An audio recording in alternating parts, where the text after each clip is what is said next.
The most dangerous prison in the world is not made of steel bars or stone walls. It is a cage built without hands, and it exists entirely between your ears. It is the prison of your own thoughts. Its inmates are the people who live every single day dictated by a voice that is not their own, a voice that whispers, "You are not good enough. You will fail. It is safer not to try." This prison is why you hesitate when opportunity appears. It is why you sabotage your own success, why you settle for less than you deserve, and why you remain haunted by the ghosts of yesterday's failures.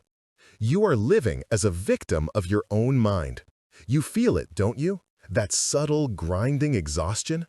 That friction between the life you want and the life you are actually living. You see the path forward, but an invisible force holds you in place. You make a decision, and your own thoughts immediately attack it. You try to build, and your own mind provides 1,000 reasons why it will all come crashing down. This internal war is the great silent epidemic of our time. It is the man who dreams of starting a business, but who is paralyzed by the thought of ridicule. It is the woman who knows she deserves a better relationship, but who is chained by the belief that she is unworthy of love. They are not captives of circumstance. They are captives of their own internal narrative. This is not another guide about thinking positive or reciting empty affirmations in the mirror. Such things are like painting over rust. They are a temporary fix on a corroding foundation. We are not here to paint. We are here to excavate, to demolish, and to rebuild. The purpose of this audiobook is to hand you the tools of liberation. Over the next 10 chapters, we will embark on a systematic journey. We will first identify the walls of your invisible prison, the self-limiting beliefs you mistake for truth. We will find the architect of that cage, the conditioning and past experiences that laid the foundation. And then we will begin the demolition. You will learn that you are not your thoughts. You are the one who hears them. This separation is the first crack in the wall. You will learn to seize the narrative, to move from a place of passive reaction to a place of conscious, deliberate response. You will forge a sovereign mind, one that is resilient in the face of chaos and disciplined in the pursuit of its purpose. This is not a promise of an easy life. This is the promise of a life lived on your own terms. The goal is not to silence your mind, but to stop being its servant and finally become its master. The goal is to stop being a victim and to start being the person you were meant to be. Before we begin this journey, a note from our channel. You are listening to the premier audiobooks. If you are here, you are one of the few who has decided to do the hard work of building a better self. If you find value in this guide and you wish to support this mission, please take a moment to like this video and subscribe to the channel. It ensures that these messages continue to reach those who need them. And now, let us begin. Chapter 1. The Invisible Prison. What if the only war you have ever truly been in is the war against yourself? Forget, for a moment, the world outside. Forget the external challenges, the demands of your job, the people you have to manage, and the bills you have to pay. Turn your focus inward. In the quiet of your own mind, who is in control? If you are like most, that quiet place is not quiet at all. It is a battlefield. It is a courtroom. It is a haunted house. It is a prison. This is the great invisible prison of the human condition, a cage built entirely of thought. It has no physical walls, yet it dictates the boundaries of your life. It has no guard, yet it watches your every move. It has no judge, yet it sentences you again and again to a life of good enough, a life of maybe later, a life of I can't. The victim of this prison is not the person you show to the world. The victim is the person you could have been. This chapter is the diagnosis. We are here to turn on the lights and examine the cell you have been living in. You cannot escape a prison you refuse to see. You cannot break chains you believe are part of you. So let us be clear about what this prison feels like. It is the gap. The agonizing, frustrating gap between your potential and your performance. It is knowing with absolute certainty that you are capable of more, while simultaneously feeling paralyzed, unable to take the first step. It is the voice of hesitation. You have a brilliant idea in a meeting, but the voice whispers, "They'll think it's stupid, stay quiet." So you do. And moments later, you watch someone else suggest a similar idea to praise and applause. The prison wall just held. It is the anchor of the past. You want to trust someone new, to build a healthy relationship. But the voice reminds you, remember what happened last time? You will only get hurt. So you build a wall. And in your desperate attempt to avoid pain, you guarantee your own loneliness. The cell door just locked. It is the master of self-sabotage. Every time you get close to a breakthrough, in your health, your career, your finances, that internal mechanism kicks in. You oversleep. You procrastinate. You pick a needless fight. You find a way, consciously or unconsciously, to tear down what you are building. You prove the inner critic right, every single time. This is not bad luck. This is not the way life is. This is the architecture of your internal captivity. You are living in a state of self-imposed house arrest, and the warden is your own unexamined mind. The primary materials of this prison, the very bars of your cell, are your self-limiting beliefs. These beliefs are not truths. They are not facts. They are conclusions. Conclusions you drew from events in your past, conclusions you were handed by others, conclusions you formed in moments of pain or failure. And you have spent your entire life since then treating them as law. Consider the belief, "I am not a disciplined person." Where did this idea come from? Perhaps you tried a new habit and quit after 3 days. Perhaps a parent or a teacher once labeled you as lazy or unfocused. This single idea, this thought, plants itself in your mind, and like a virus, it begins to replicate. Because you believe you are not disciplined, you do not trust yourself to start hard projects. When you do start, your mind is already looking for the exit. The moment you feel the slightest friction or discomfort, the belief is triggered. See, this is not for you. You are not built for this. You should quit. And when you quit, the belief is cemented. It becomes a fact. It has been proven by your experience. But what you fail to see is that the experience was created by the belief itself. The belief came first. The lack of discipline came second. It is a perfect self-fulfilling prophecy. You are a victim of a story you told yourself. Consider a deeper, more insidious belief. "I am not worthy of success," or "I am not worthy of real love." This belief acts as an internal thermostat. If your life begins to heat up with success, if you land the promotion, if you meet someone who treats you with genuine respect and kindness, your internal thermostat registers a threat. This new reality does not match the prison's blueprint, and so the system kicks in. You will find a way to cool things down. You will miss deadlines at the new job. You will say the wrong thing, push the new person away, or reject their kindness. You will work tirelessly to return to the emotional temperature you are used to, the temperature of unworthy. You are not a victim of circumstance. You are a victim of a blueprint you never agreed to build. These beliefs that you are not smart enough, not attractive enough, not strong enough, not enough, are the bars of your cage. They look solid, they feel real, but they are made of nothing more than thought. If limiting beliefs are the bars, the negative feedback loop is the automated defense system.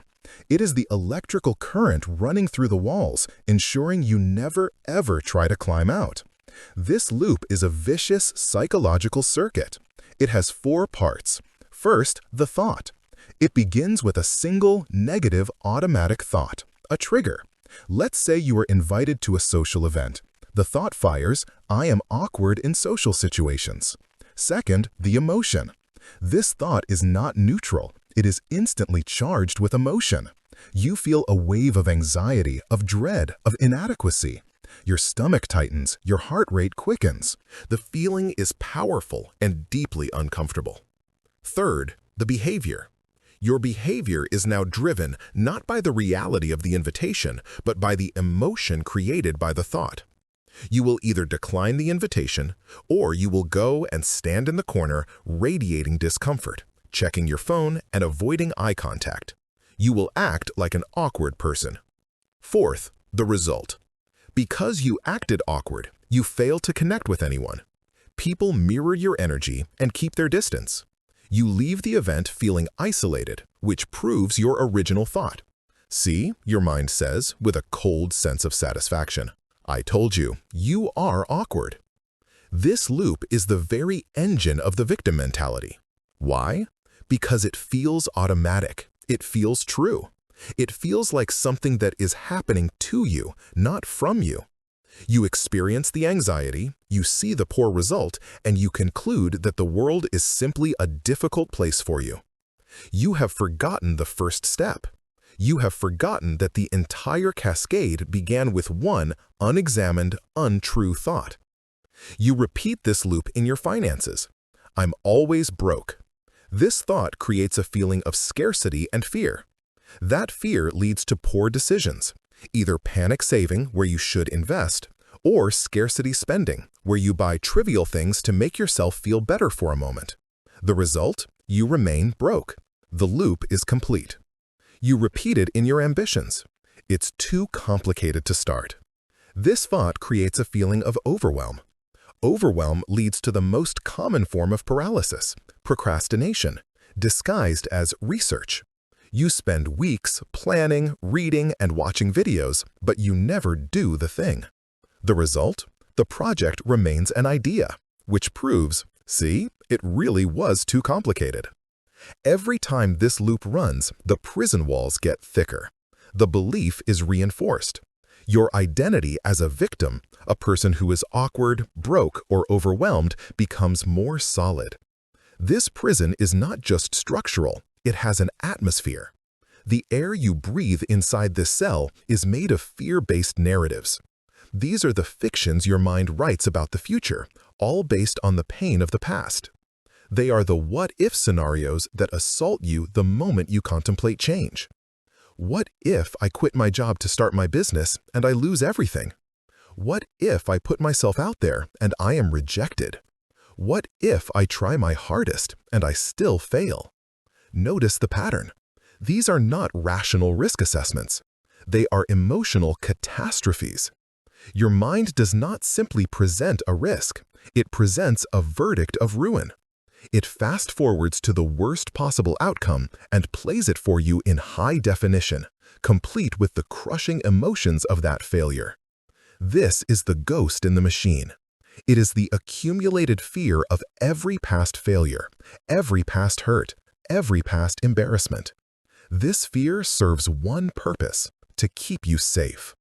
The prison, you see, is a perverse form of protection. Your mind believes that if it can keep you small, if it can keep you from taking risks, it can keep you from getting hurt. It would rather you be miserable in a familiar cell than risk the potential pain of the unknown. The victim is the person who believes these stories. The victim is the person who lets these fictional narratives dictate the facts of their life. They are living a life based on a future that has not happened to avoid a pain that has already passed. And so, here you are, trapped. You are trapped by beliefs you did not choose, running loops you do not control, breathing an atmosphere of fear you do not want. It is a perfect system. It is subtle, powerful, and self-sustaining. It is the invisible prison. But there is a flaw in its design, a fundamental, fatal flaw. The prison only functions if you are unaware of it. It only has power if you mistake its walls for the horizon. It only works if you believe the warden's voice is your own. Today, you have seen the bars. You have traced the electrical wiring. You have felt the toxic air. You are no longer an unknowing prisoner. You are an observer. And the moment you can see the prison, you are no longer just a prisoner. You are also the escape artist. The fact that you are feeling the discomfort of this truth right now is the first sign of your liberation. The validation you feel, the recognition of your own struggle in these words is not a reason for despair. It is a call to arms. Yes, you have been a victim of your own thoughts. You have been trapped, perhaps for decades. But the escape does not begin with a grand gesture. It does not begin with changing the world. It begins with a simple, quiet, profound realization. The prison is not you. You are the one who sees it. Chapter 1, Takeaway. The walls of your prison are not made of stone. They are made of self-limiting beliefs, reinforced by negative feedback loops and surrounded by a fog of fear. You cannot break free from a prison you do not know you are in. Your awareness is the first tool for your escape. Chapter 2, The Architect of the Cage. Why do you think the way you do? At what point did you choose to believe you were not good enough? When did you sign the contract that says you must worry incessantly about the future? Who exactly handed you the script that says you are awkward or undisciplined or unworthy of love? You cannot remember. You cannot because it was never a choice. It was an inheritance. The invisible prison you inhabit was not your design. You are its builder, yes. You are its occupant, certainly. But you were not the architect. You were an apprentice, handed a set of blueprints from the day you were born, and you were taught to build without ever questioning the design. To dismantle the cage, you must first understand these blueprints. You must meet the architect. The architect is not a single entity. It is a committee. It is the collected ghosts of your past, the echoes of your culture, and the scars of your most formative moments. We are here to audit the plans. We are here to see, perhaps for the first time, why the walls were built so high and why the doors were designed to lock from the inside. Our investigation begins in the one place we are least equipped to defend, our childhood. The mind of a child is not a fortress. It is a field of wet cement. Every word, every glance, every unspoken emotional current leaves an impression. And in time, that cement hardens into the foundation of a personality. We call this conditioning. You did not learn who you were by looking inward. You learned who you were by looking outward. You were a mirror, reflecting the world you saw. Consider the child who brings home a drawing, proud of their work, and is met with a critical eye. Why is the sky purple? The grass is the wrong shade of green. This is messy. The parent may believe they are teaching, but what is the child learning? They are not learning, I should use the color green. They are learning a far more devastating global lesson. My natural creative impulse is wrong. My work is not good enough. To be loved, I must be perfect. This is not a thought. This is a core belief. It is a foundational stone, laid before the child even has the language to understand. Decades later, that child is now an adult, sitting at a desk, staring at a blank page, terrified to begin a project. They are paralyzed by a perfectionism they cannot explain. They procrastinate not because they are lazy, but because they are haunted by an echo. It must be perfect or I will be rejected. They are a victim of a belief they absorbed before they could even read. Consider the child who grows up in a home where the emotional atmosphere is one of scarcity. The architects here are parents who, perhaps through their own hardship, radiate a constant, low-level anxiety about money. The word spoken might be, you can be anything, but the emotion taught at the dinner table is, there is never enough. The world is a struggle. Be careful or we will lose it all. That child becomes an adult who cannot, no matter how much they earn, feel secure. They are gripped by a scarcity mindset. They hoard money they will never spend, or they are terrified of investing in their own growth. They look at their bank account and feel poor, regardless of the number. The blueprint they were given was not for wealth. It was for survival. They are living inside a cage built by their parents' fear. These foundations are deep. They are the initial assumptions about the world that we mistake for objective reality. We believe this is just how life is. We do not realize this is what I was taught. The second member of the committee, the second voice of the architect, is the culture you live in. It is the tribe. We are social animals wired for one primary primitive purpose: to belong. Exclusion from the tribe once meant certain death. And so we have a deep biological imperative to conform to the tribe's expectations. We absorb its narratives, its values, and its definitions of normal as if they were our own. These are the shoulds and the musts that rain down on us. You should go to college. You must get a stable job. You should be married by 30. You must buy a house. You should want what we want. This is the societal blueprint for a good life. We are handed this script, and we are expected to perform it. The problem arises when our internal, authentic self is not aligned with the script. A person with a creative, entrepreneurial spirit is told to become a lawyer for the prestige. A person who finds deep meaning in solitude is told they must be social and outgoing to be liked. So what do? We begin to self-fragment.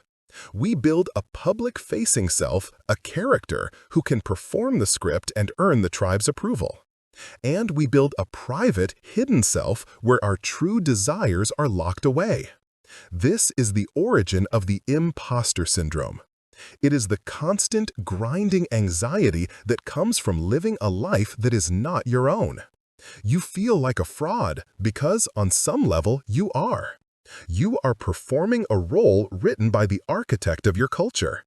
This creates a terrible double bind. If you follow the script and succeed, you feel hollow. You have the external rewards, but you are a victim of a life you did not choose. If you fail to meet the script, you feel shame. You are a failure by the tribe's metrics. Either way, the prison wins. This cultural architect also teaches us the most debilitating narrative of all, the narrative of comfort. Our society has become obsessed with the elimination of all friction. We are sold a fantasy of a life without risk, without pain, without discomfort. Play it safe, the narrative commands. Don't rock the boat. Find the easy path.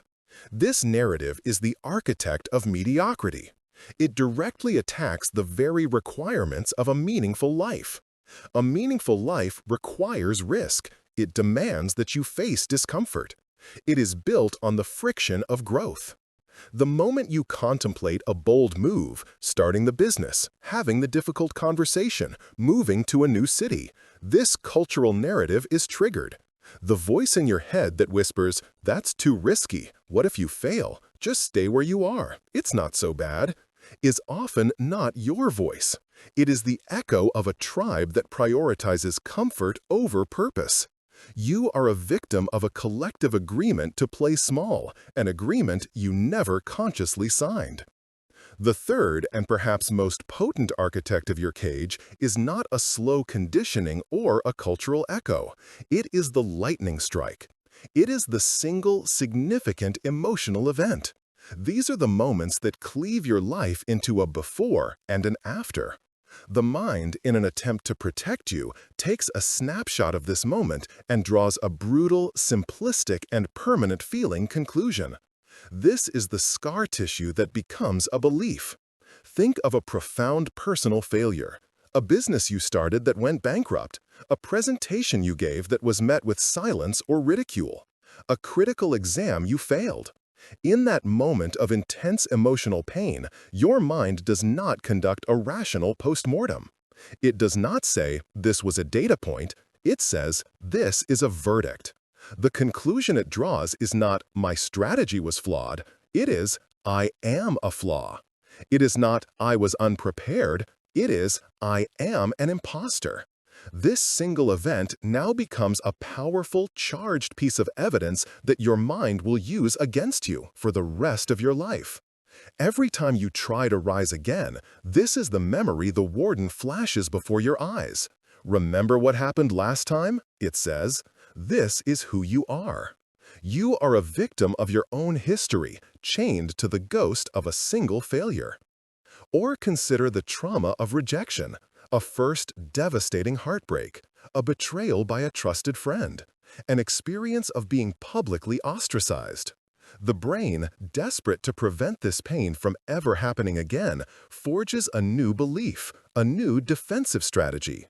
To love is to be destroyed. People cannot be trusted. To be vulnerable is to be weak. This belief, born in an instant of pain, now becomes the blueprint for all future relationships. The person builds a fortress around their heart, keeping everyone at a safe distance. They complain of loneliness. They say they can't find the right person. But the truth is, the architect of that past trauma has designed a system specifically to prevent it. They are a victim of their own defense mechanisms.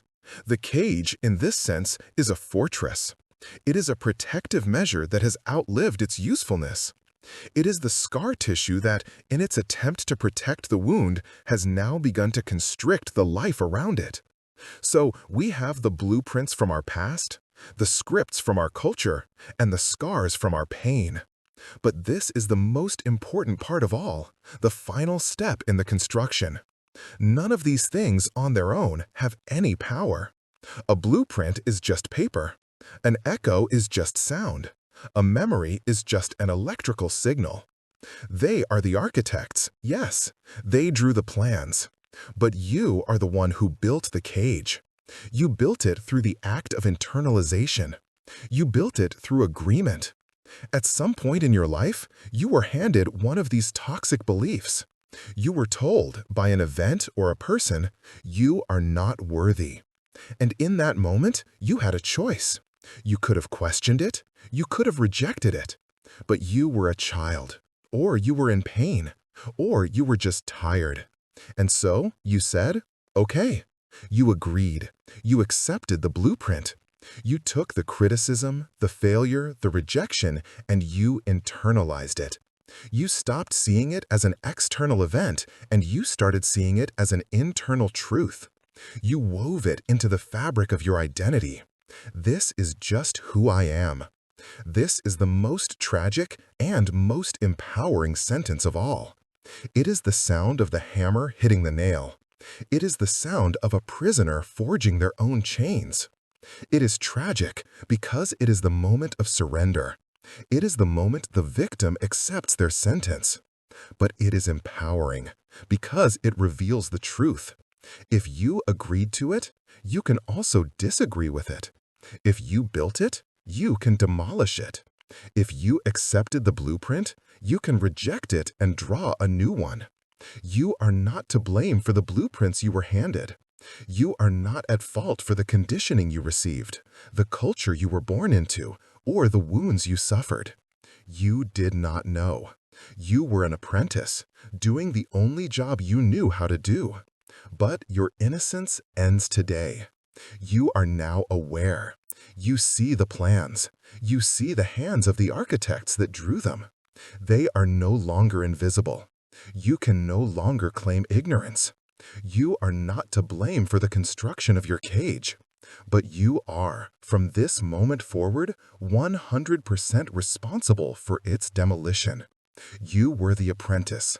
Now you must become the master architect of your own mind. Chapter 2, Takeaway. You are not to blame for the blueprints you were given, the conditioning, the cultural scripts, and the scars that formed your beliefs. But you are responsible for the house you live in. Understanding the architect is the first step to seizing the blueprints for yourself. Chapter 3. Recognizing the warden. The prison has been built. The blueprints, drawn by the architects of your past, are now clear. But the architects are gone. Your parents, your past teachers, the culture that shaped you, they are not here, in this present moment, forcing you to stay. The past does not have a physical hand. A memory cannot hold a lock. So why are you still inside? You are still inside because the prison is no longer a historical site. It is a fully operational facility, and it is run by a warden. This warden is not some external demon. It is not an inner child that needs coddling. It is your own unexamined mind. It is the automated, habitual, negative thought system that you have allowed to run your life unchecked for decades. It is a mechanism, a grotesque and oversized protective system that has long since become a tyrannical force. Its one and only job is to enforce the rules of the prison. Its primary directive is to ensure you never, ever leave the cell.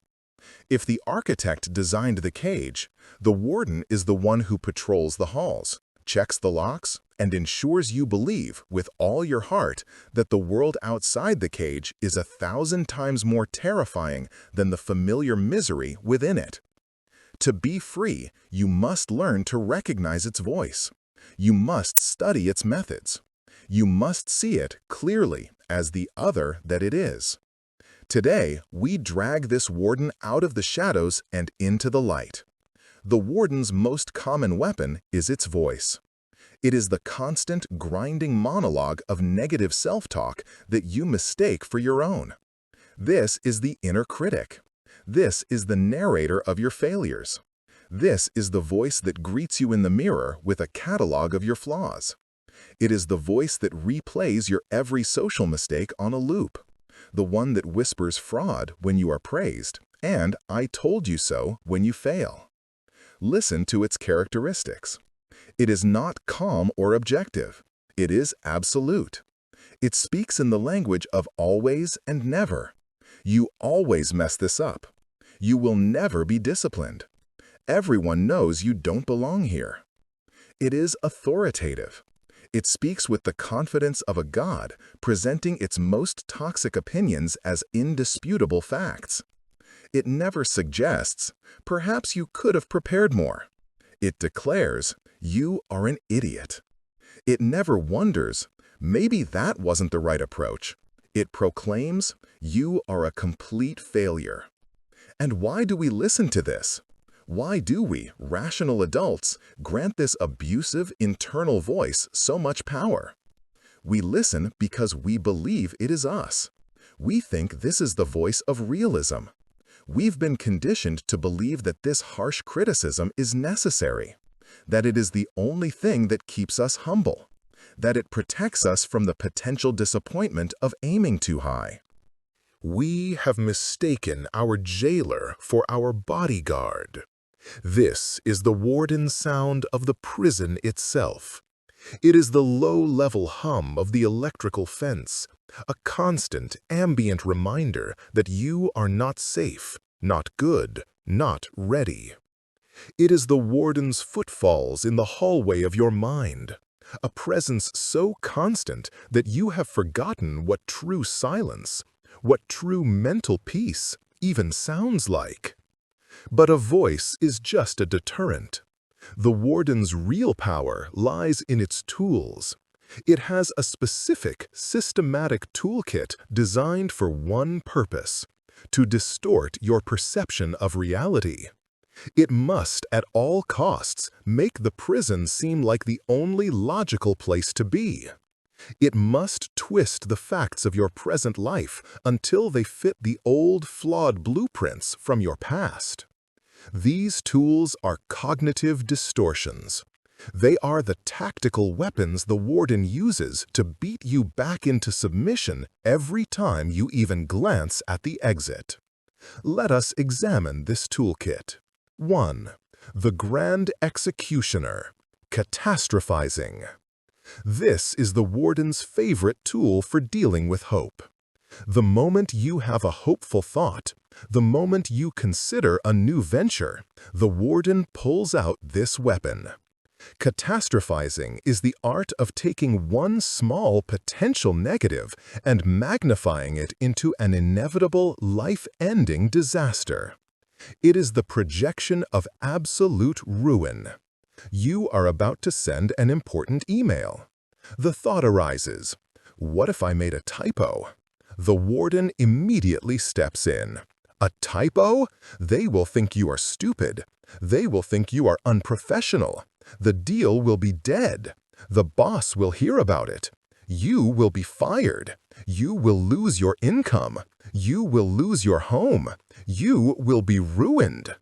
It is a cascade of fantasy presented as fact. It starts with a speck of dust and ends with the apocalypse. The function of this tool is to make all risk-taking seem suicidal. It is to make the world outside your cell, the world of action, of ambition, of vulnerability, look like a fiery hellscape. It ensures that the anxiety of a potential failure is so overwhelming that you choose the certainty of your present stagnation. The grand executioner ensures you never try by convincing you that to try is to die. 2. The keeper of absolutes, black and white thinking. The warden hates progress. It despises momentum. Its most effective tool for destroying it is all-or-nothing thinking. In the warden's world, there is no gray. There is no pretty good. There is only perfect or abject failure. You decide to build a new habit. You will wake up at 6 a.m. every day. You do it for 6 days straight. You are building momentum. You feel good. On the 7th day, you are exhausted. You hit the snooze button and wake up at 7. A rational mind would say, 6 out of 7 is a huge victory. I am building a positive trend. The warden says, you failed. You broke the streak. You are back at 0. You have no discipline. You knew this. It's over. You might as well sleep in until 10 tomorrow. What's the point? You are on a healthy eating plan. You stick to it for a week, and at a party, you have a single piece of cake. The warden pounces. It's ruined. The entire week is a waste. You are weak. Since you've already failed, you might as well have 3 more pieces. You can start again on Monday. The keeper of absolutes destroys all momentum. It ensures that any small human slip-up is not a data point, but a verdict. It turns a single misstep into a full-scale surrender, forcing you back into the cell, reinforcing the core belief, I can't change. 3. The twisted judge. This is perhaps the warden's most insidious tool because it feels so deeply personal. Emotional reasoning is the dogma that says, if I feel it, it must be true. It is the act of mistaking your subjective, fleeting emotions for objective, external reality. You are preparing for a public speech. You have practiced for weeks. You know the material cold. But in the moments before you walk on stage, you feel a wave of anxiety. Your heart pounds, your palms sweat. The warden, in the guise of the twisted judge, steps forward. You feel terrified. Therefore, you are in terrible danger. You feel like an imposter. Therefore, you are an imposter. You feel unprepared. Therefore, you are unprepared. This feeling is a warning. This feeling is the truth. You are now trapped. You are arguing with a feeling. You cannot reason with it. Your evidence, the weeks of preparation, is dismissed. The truth, the feeling of anxiety, is all that matters. This distortion is the engine of the negative feedback loop we spoke of. A negative thought creates a negative feeling, and the warden then uses that feeling as proof that the original thought was correct. You think, I am a failure. This makes you feel depressed. The warden then says, you feel depressed because you are a failure. It is a perfect closed circuit. It is the logic of the asylum. And it is the logic that keeps you locked in your cell, convinced that your feelings of worthlessness are the ultimate proof of your worthlessness. 4. The false prophet. Mind reading. The warden must also keep you isolated. It cannot have you connecting with others, as that might give you the strength and perspective to escape. Its tool for this is mind reading. Mind reading is the absolute, unshakable certainty that you know what other people are thinking, and it is always, always negative, and it is always about you. You walk past your boss in the hallway. She seems preoccupied and doesn't smile at you. The warden, the false prophet, leans in to whisper. She is disappointed in you.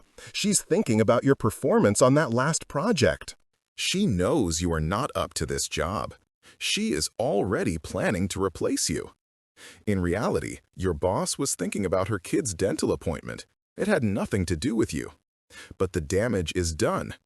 Your entire day is now poisoned. You will act defensively.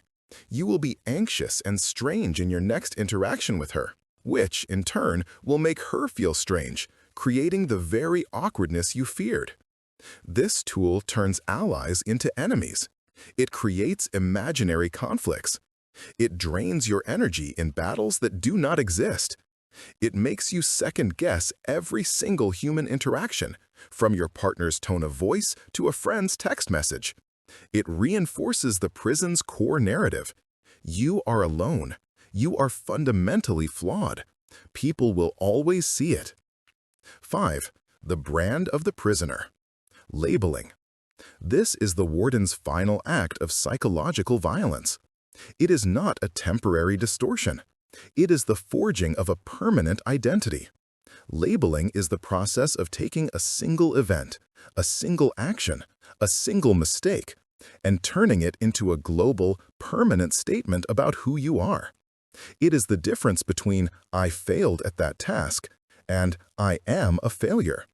It is the difference between "I made a mistake" and "I am an idiot."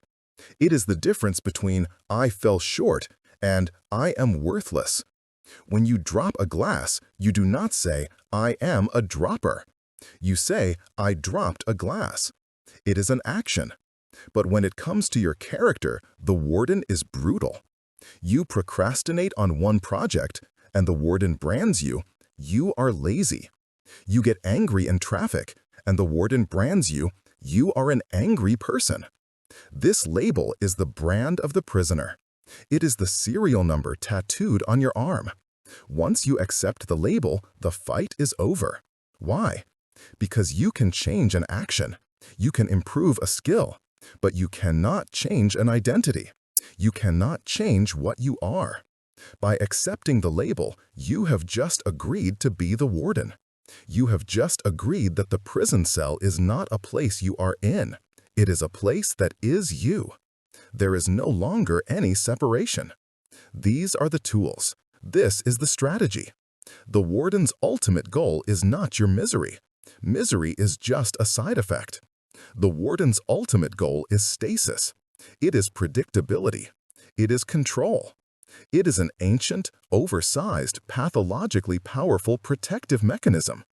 Its entire worldview is based on the flawed, terrified blueprints from your past. It believes you are still that child who was criticized. It believes you are still that person who was rejected. It believes that the world is a place of scarcity and threat. Its one and only job is to keep you safe, and safe to the warden means familiar. The prison is familiar. The pain is familiar. The self-hatred is familiar. The warden would rather you be miserable but predictable than risk the terrifying, unknown danger of the outside world, the world of growth, change, and purpose. So every day it patrols. It distorts your reality. It filters your experiences, ensuring that every piece of data you receive supports the prison's narrative. It works tirelessly to prove that the old, false beliefs are still true.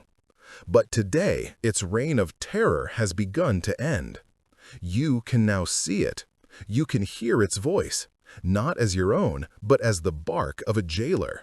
You can see its tools, not as reflections of reality, but as cheap, dirty tricks.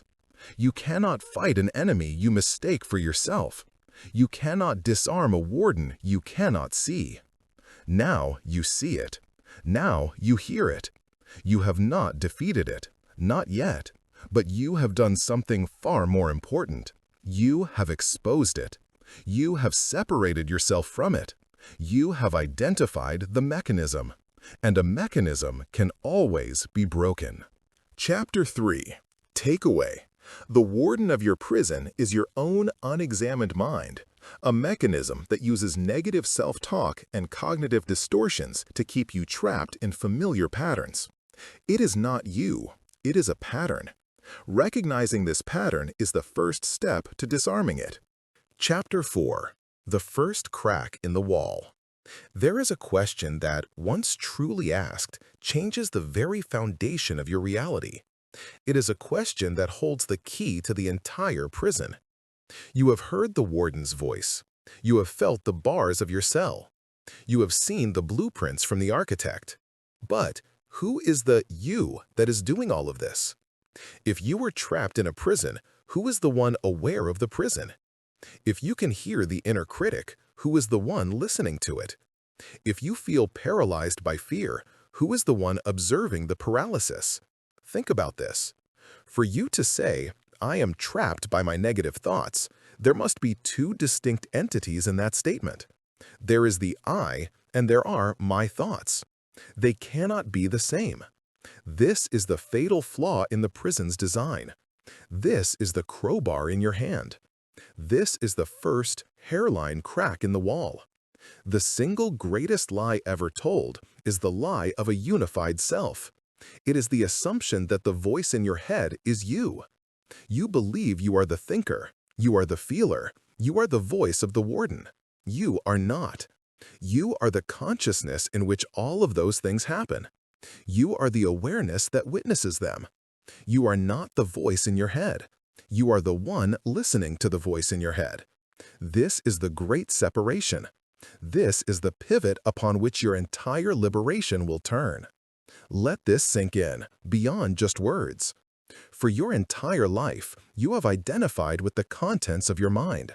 You have identified with the storm. When a thought of anger or sadness or fear rips through your mind, you say, I am angry, I am sad, I am afraid. You have mistaken the weather for the sky.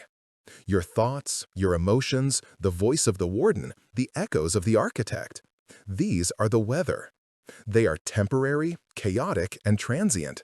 They are clouds, they are wind, they are bolts of lightning. They are events. You are the sky. You are the vast, silent, unchanging awareness in which all of this weather occurs. The storm of anger may pass through the sky, but it never, ever is the sky. The sky is not damaged by the lightning. The sky is not stained by the darkest cloud. The sky does not become the wind. It is the container. It is the space. It is the quiet, boundless witness. The storm passes. The sky remains. The anger passes. The you that observed the anger remains.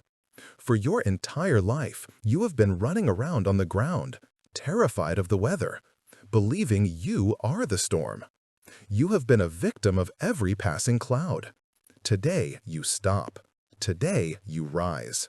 You stop identifying with the phenomena and start identifying with the consciousness that perceives the phenomena. This is the shift from victim to observer. This is the first profound taste of freedom. Let's re-examine your prison from this new perspective. Before today, you were one of two things. You were either the cell itself, an unknowing prisoner who believed the walls were the edge of the world, completely fused with your limiting beliefs. Or you were the prisoner, aware of the cell, hating it, fighting the warden, rattling the bars, exhausted from the constant internal war. But fighting the warden is still a trap. Arguing with your thoughts is still a prison. Hating your negativity is still allowing it to set the entire agenda of your life. A prisoner who fights his jailer is still a prisoner. This new awareness, this observer self, is something else entirely. You are not the cell. You are not the prisoner. You are not even the warden.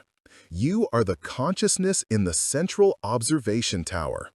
From this high, detached, neutral vantage point, you can finally see the entire prison layout for what it is. You can see the mechanism. Look down from this tower. There, in the yard, is the prisoner, your conditioned self, your personality, your bundle of habits and reactions. And there is the warden, your automated negative thought patterns. You can watch with detachment as the warden, a thought, approaches the prisoner, your emotions. The warden says, "You are a failure." From the tower, you watch this thought arrive. You do not become it. You do not believe it. You do not fight it. You simply notice it. Ah, there is the "I am a failure" thought. The warden is on its patrol. You watch as the prisoner, your emotional body, reacts. You feel the familiar, sickening drop in your stomach, the flush of shame. You watch this too. There is a feeling of shame arising. You are no longer in the scene. You are watching the scene. This is the crack in the wall. It is the creation of space. Before, the thought and the reaction were fused. They were instant. Thought, "I am a failure." Reaction, shame, despair, surrender. It was a single unified event. Now you have inserted a sliver of light, a moment of profound world-changing space. Thought, "I am a failure." Space. The observer notices the thought. The observer watches the feeling of shame arise. And in that space, for the first time in your life, you have a choice. You can choose to believe the thought, or you can choose to see it for what it is, a piece of old, toxic debris floating through your awareness. You can see the warden, recognize its old, tired tactic, and simply let it pass. You can choose to comfort the prisoner, your emotional self, instead of agreeing with the warden. This is not philosophy. This is a practical, revolutionary skill. It is the core practice of detached observation. We can also call it mindfulness, but this is a more muscular, active term. You are not just being, you are observing. This is the tool that widens the crack in the wall until the wall itself crumbles. Here is how you use it. From this moment forward, you will take a post in that observation tower. You will become a diligent, neutral, and curious scientist of your own mind. Your new job is not to fix your thoughts. Your new job is not to silence your thoughts. Your new job is not to judge your thoughts or yourself for having them. Your new job is simply to notice them. When the warden appears, as it inevitably will, your only task is to label what you are seeing. You are not to engage in combat. You are simply to name the tactic. The inner critic begins its monologue. "You are so lazy. You wasted the whole morning. You will never get this done." The old you would have fused with this. "He's right. I am lazy. I'm worthless." This is how the warden wins. The new you, the observer, stands in the tower and says, "There is the warden." It is using the labeling tactic. It is broadcasting the "I am lazy" story. Do you see the power of this? The very act of naming it separates you from it. You have taken a thought that was subjective, "I am lazy," and turned it into an object. I am having the thought that I am lazy. You have taken it from being a commander to being a curiosity. You have taken it from being a truth to being noise. You have defused it. You have stripped it of its power. The warden's power is entirely dependent on you believing that it is you. The moment you see it as other, the moment you can label it as a tactic or a story, its grip on you shatters. The warden shouts, "If you go to that party, you will make a fool of yourself. Everyone will see you are an imposter." The observer labels, catastrophizing. The warden is playing the future failure movie. You don't argue. "No, I won't. I'll be fine." Arguing is a trap. It's still engaging. It's still believing the warden is worth fighting. You just notice. Interesting. The mind is generating fear about a social event. Note it. This new practice will feel strange. At first, it will be incredibly uncomfortable. The warden hates being observed. It is a creature of the shadows. The moment your light of awareness shines on it, it will panic. And when it panics, it will get louder. This is the single most important moment. As you begin to detach, your negative thoughts will not go away. They will often come back with a vengeance. They will scream. They will try to pull you back into the fight. They will use every trick, every memory, every insecurity to get you to fuse with them again. This is not a sign that the practice is failing. This is the sign that it is working. This is the prisoner rattling the bars of the familiar. This is the warden realizing the prisoner is no longer listening. It is the desperate, dying roar of the old system. Your job is to stay in the tower. Your job is to keep observing, keep labeling, keep breathing, and not engage. Let the storm rage. You are the sky. To deepen this practice, let's use one more analogy. Imagine you are sitting on the bank of a wide, fast-flowing river. This river is your stream of consciousness. The water is your awareness. In that river, all sorts of things float by. Leaves, sticks, garbage, sometimes a beautiful, clear piece of ice. These are your thoughts, feelings, and sensations. For your entire life, the moment a particularly dark, ugly piece of debris has floated by, a failure thought, a lonely feeling, you have done two things. You have either jumped into the river to fight it, trying to push it away, or you have jumped in to grab it, identifying with it and letting it pull you under and downstream. In both cases, you are in the water. You are wet, you are cold, and you are no longer in control. You are at the mercy of the current. Detached observation is the art of staying on the bank. Your new job is not to control the river. You cannot. Your mind will always generate thoughts. It is a thought-generating machine. Your job is not to stop the debris. Your job is to sit on the bank and watch it float by. A thought appears. You are not good enough. You are on the bank. You see it. Look at that. A not good enough thought. Interesting. You just watch it. You don't jump in. You don't try to fish it out. You don't try to yell at it. You just watch it. Float. And, if you let it alone, float away. It is transient. All thoughts are. They only get stuck, they only pull you under if you grab them. This is the new identity you are forging. You are not the victim in the water. You are the observer on the bank. This is a profound shift in your center of gravity. You are moving your identity from the contents of your mind, the thoughts, the feelings, the victim, to the container, the sky, the riverbank, the observer. This and this alone is what it means to be free. Freedom is not a mind that is silent and empty of all negativity. That is a myth. That is an impossible goal that will only lead to more failure. Freedom is not a life without problems. Freedom is not a permanent state of happiness. Freedom is the space between the stimulus and the response. Freedom is the awareness that you are not the storm. Freedom is the choice to let a thought float by without becoming its servant. This is the crack in the wall. It is not yet a doorway. You cannot yet walk through it. But for the first time, you can see the light on the other side. You have proof that the prison is not the entire world. Your identity is no longer the prisoner.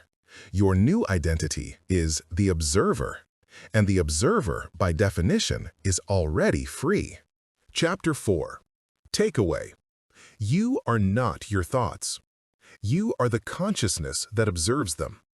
The moment you can observe your mind's patterns without becoming them, you have created a space. This space, this crack in the wall, is the birthplace of choice, the end of victimhood, and the beginning of your liberation. Chapter 5. Seizing the narrative. For your entire life, a story has been written about you. It is a story of your limitations, your failures, and your flaws. A story of what you are not, and what you can never be.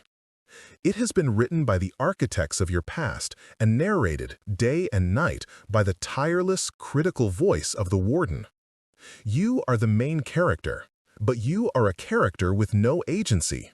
You are a victim, tossed about by the plot. Chapter 4 gave you the first taste of real power. From the observation tower, you created space. You learned to separate yourself from the story, to watch the narrative unfold instead of being swept away by it. But observation is not the end goal. It is a tool. A powerful one, yes. It is the pause. It is the breath. It is the creation of a single moment of choice. Now, we must answer the question, what will you do with that moment? It is not enough to simply observe the warden writing, "You are a failure," on the walls of your mind. It is not enough to just notice the story of your victimhood. A prisoner who can see his cell is still a prisoner. This chapter is about the second and far more critical step. This is the moment you descend from the observation tower, walk over to the warden, take the pen from its hand, and begin to write for yourself. This is the shift from passive observer to active author. Your life is a narrative. Up to this point, you have allowed it to be a tragedy or a cautionary tale or a drama of quiet desperation. You have been a victim of the plot. But you must understand this. The plot is not fixed. The events of your life have no inherent fixed meaning. A failure is not a failure. It is an event. It is a neutral data point. A rejection is not a rejection. It is an event. A person with a different opinion said no. It is the story you tell yourself about the event that makes it a failure or a rejection. It is the narrative you spin that turns a neutral event into a prison bar. The warden's entire power is based on this one trick. He is a master storyteller. He is an expert at interpretation. He takes the raw data of your life and instantly weaves it into the old, familiar, toxic narrative of your unworthiness. He has been the author, and you have been the passive reader, accepting his interpretation as act. To be a victim is to believe that the story is true. To be an author is to understand that you hold the pen. Seizing the narrative is the conscious, deliberate, and often difficult act of challenging the warden's interpretation and replacing it with one of your own. You are no longer just noticing the thought. You are interrogating it. You are challenging it, and you are rewriting it. This is a three-part offensive. We will call it the counter-interrogation, the new blueprint, and the evidence log. First, the counter-interrogation. This is your new defensive and offensive protocol. The moment you, the observer, notice the warden's voice, you do not just label it. You stop it in its tracks and you begin a counter-interrogation. The warden attacks. You are a fraud. You will be exposed. The old you would have fused with this. The new you, the author, steps in and begins the questions. Question 1. Is this thought 100% objectively true? The warden says, you are a fraud. Is that 100% true? Are you, in all aspects of your life, at all times, a complete and total fraud? Of course not. The answer is no. The warden does not deal in truth. He deals in absolutes. The first question immediately exposes the lie. You are not a fraud. You are a person who feels insecure. You have just separated fact from feeling. Question 2. Where did this story come from? This is where you use the knowledge from Chapter 2. Who is the architect of this belief? Ah, this is the voice of that old teacher who said you'd never amount to anything. This is the feeling of that one failure 10 years ago. By tracing the thought to its origin, you rob it of its present moment authority. It's not a fact about today. It is an echo from yesterday. It is an old, outdated piece of programming. Question 3. Is this thought useful? This is the pragmatic question. Does believing I am a fraud help me achieve my goal? Does it make me perform better? Does it make me stronger? The answer is unequivocally no. It is a useless, destructive thought. It is mental static. It has no function other than to reinforce the prison. You are an author now. You do not have time for useless sentences. Question 4. What is a more accurate and more powerful story? This is the rewrite. The warden's narrative is, you are a fraud. The author's narrative, the new story is, I am a person who is pushing my boundaries. I am in a new territory, and feeling insecure is a sign of my growth, not a sign of my fraudulence. This feeling is not a verdict. It is the cost of ambition. I know my material. I am here to deliver value. Let's run another one. You suffer a setback. Your project fails. The warden's narrative. You failed. Again. This is the end. It proves you don't have what it takes. You should just quit. The author's counterinterrogation. Is it true? Did I fail?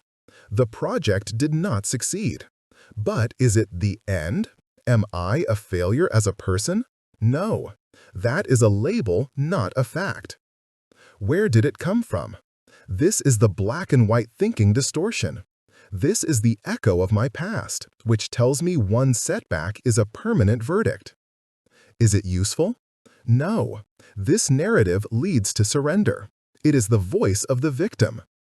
What is the new story? This is not a verdict. This is data. This is the tuition I have paid for an important lesson. I have just learned in precise detail what does not work. This failure is not an identity. It is an event. It is a plot point, not the end of the book. The real story is my resilience. The real story is what I do next.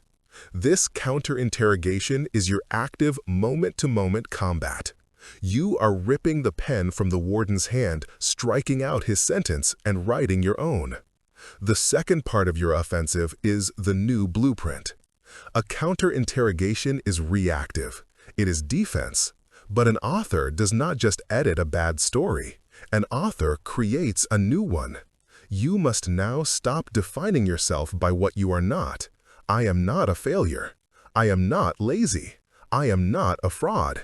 And start proactively, intentionally defining who you are. You are drawing a new blueprint for your mind. This is where you define your new identity, not based on the echoes of your past, but on the choice of your future. This is a declaration of intent. This requires you to sit down in the quiet and decide, who do you want to be? Do you want to be a victim, or do you want to be a person of discipline, resilience, and purpose? You must write this new character into existence. Your old blueprint, courtesy of the warden, reads, I am lazy, I am undisciplined, I have no follow-through. Your new blueprint, written by the author, must read, I am a person of discipline. I am someone who honors my commitments to myself. I build momentum through small, consistent daily actions. Your old blueprint reads, I am worthless. I am not worthy of love or success. Your new blueprint reads, my worth is non-negotiable. It is inherent. I am worthy of the success I am willing to work for and the love I am willing to give. My job is not to seek worth, but to act from it. This is not positive thinking. This is not lying to yourself. This is identity creation. This is the work of an architect. You are giving your mind a new set of instructions. You are handing the warden a new pre-written script and you are ordering him to read it. At first, this will feel like a lie. This is the most critical juncture. When you, who have lived as an undisciplined person, say, I am a person of discipline, your entire system will revolt. The warden will laugh. Your emotional body will scream, no, you're not. Remember all the times you quit. This is the moment of conflict. The old narrative is fighting for its life. It is supposed to feel false. You are an author writing a new character. The character is not yet fully formed. Your job is not to feel that it is true. Your job is to declare that it will be true. You are not making an observation. You are issuing a command. You are not describing your past. You are scripting your future. The feeling of truth does not come first. The declaration, followed by the action, comes first. The feeling is the result of the new narrative, not the prerequisite for it. This brings us to the third and most practical tool, the evidence log. A narrative, old or new, cannot survive without evidence. The warden's power is rooted in his vast, meticulously organized evidence folder of every failure, every mistake, and every embarrassment of your life. When he says, "You are a failure," he has 100 exhibits to prove it. Your new narrative, "I am a person of discipline," has no evidence. It is a fresh, new claim. This is why it feels like a lie. Therefore, your job as the author is to create the new evidence. You must build a new file that is so thick, so heavy, and so compelling that it makes the warden's old file look like the pathetic, biased collection of lies that it is. This is your evidence log, or your win journal. Starting today, at the end of every single day, you will take out a physical notebook. This must be physical, an act of creation in the real world.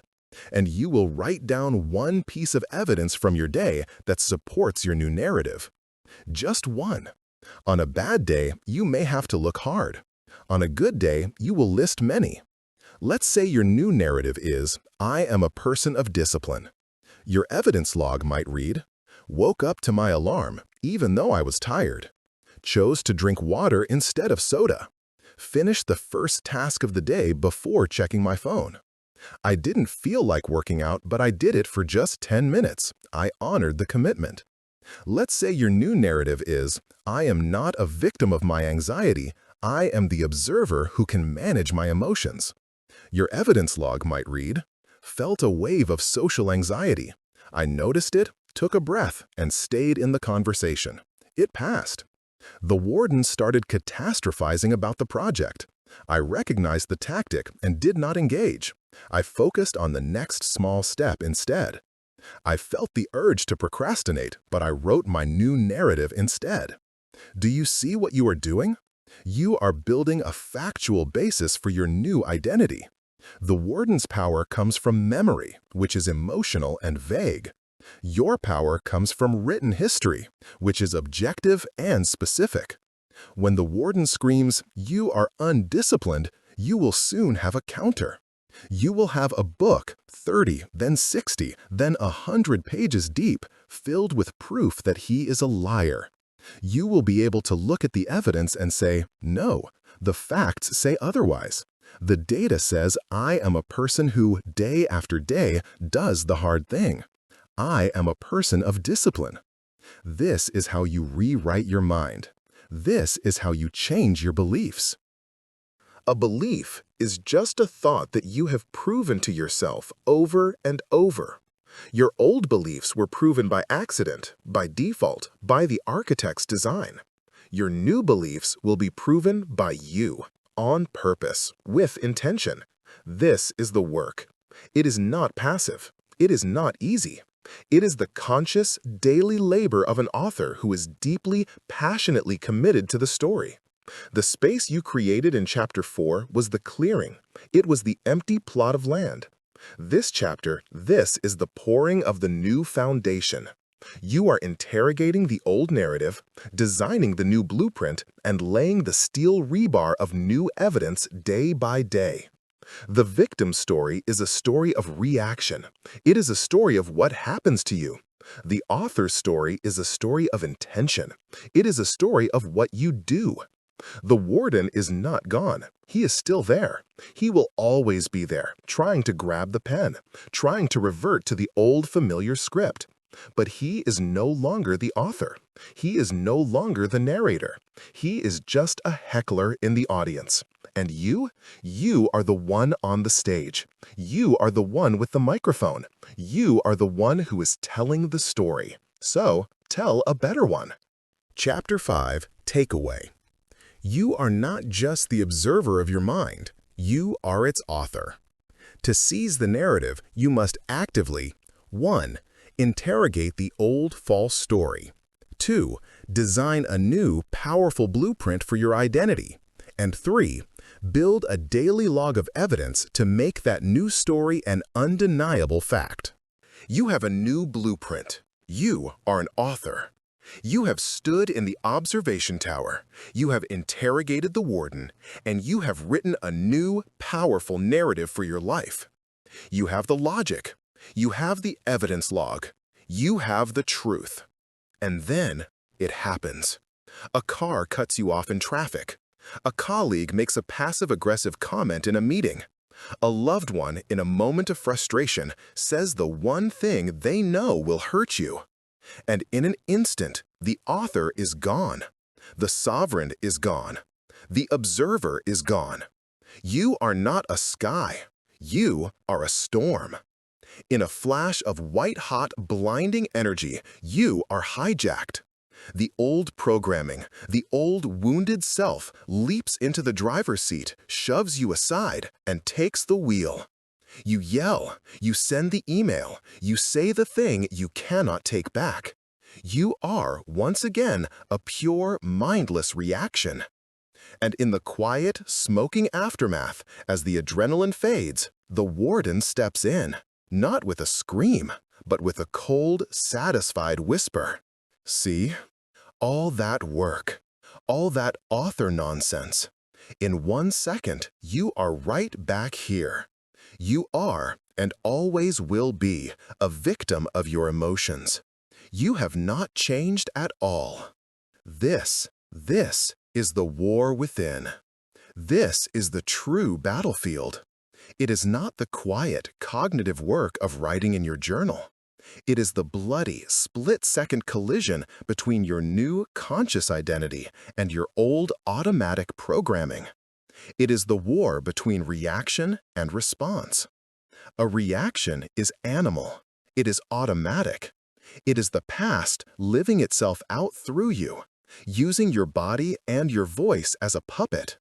It is a defense mechanism, a survival instinct that is no longer serving you. It is the warden's last, most desperate, and most powerful line of defense. When he can no longer convince you that you are a victim, he will try to prove it by goading you into acting like one. A response is sovereign. It is conscious. It is the present.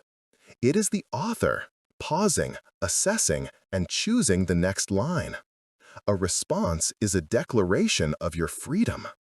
The victim is a creature of reaction. The sovereign is a master of response. This entire chapter is dedicated to the single most important skill you will ever learn: how to create the space between the stimulus and your action.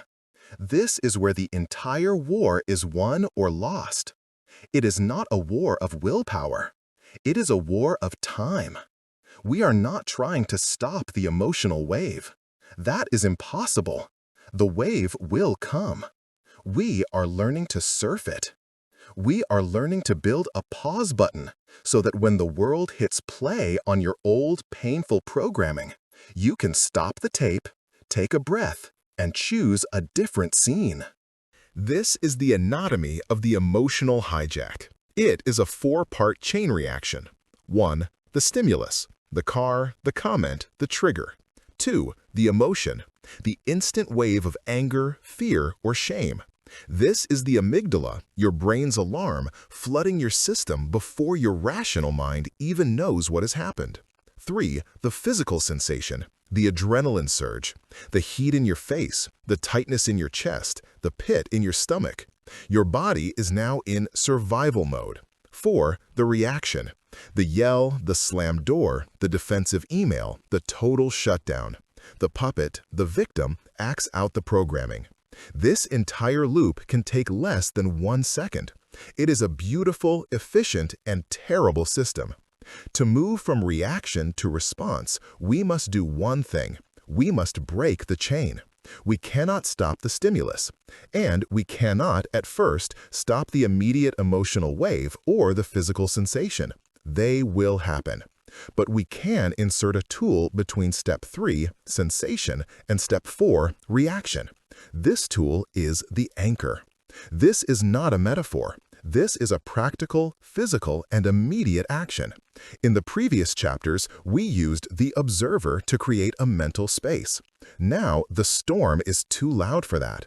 The warden is screaming. You cannot think your way out of this. You must act your way out. You must use your body to reclaim your mind.